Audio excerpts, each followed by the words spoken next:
সিয়াম আহমেদের সদ্য মুক্তি পাওয়া জঙ্গলি সিনেমার রিভিউ নিতে আজকে গিয়েছিলাম বসুন্ধরা শপিং মলে। সেখানে গিয়ে একাধিক দর্শকের সাথে আমরা কথা বলেছি। একদল দর্শক আমাদেরকে জানিয়েছেন যে সিয়াম আহমেদের যেই সদ্য জঙ্গলি সিনেমাটি মুক্তি পেয়েছে এই সিনেমাটি দেখে আসলে তারা কাঁদছেন।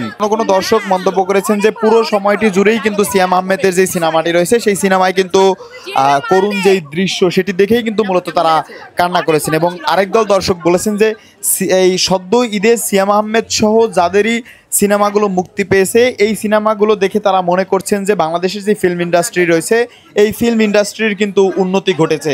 এবং কিছু কিছু দর্শক মন্তব্য করেছেন যে সিয়াম আহমেদের জঙ্গলি এবং শাকিব খানের যেই সিনেমাটি মুক্তি পেয়েছে প্রত্যেকটি সিনেমাই কিন্তু একদমই মানসম্মত ছিল। প্রযোজক, পরিচালক এবং প্রডিউসার সবার একক চেষ্টায় কিন্তু দর্শকদের তারা মন কেড়ে নিয়েছেন, এমনটি কিন্তু মন্তব্য করেছেন যারা সিনেমা দেখতে এসেছেন পুরো সিনেমা প্রেমীরা।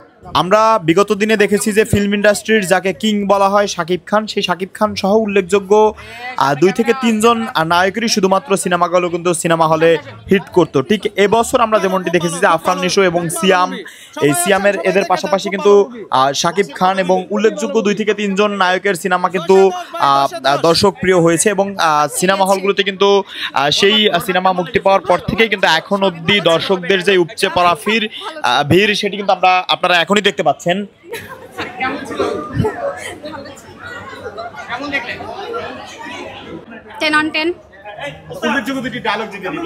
জিলো মালে থ্যাংক ইউ।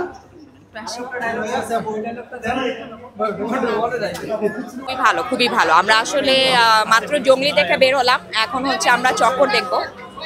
সোফার আসলে খুবই ভালো এক্সপিরিয়েন্স। আমি বলবো যে হলে সবাই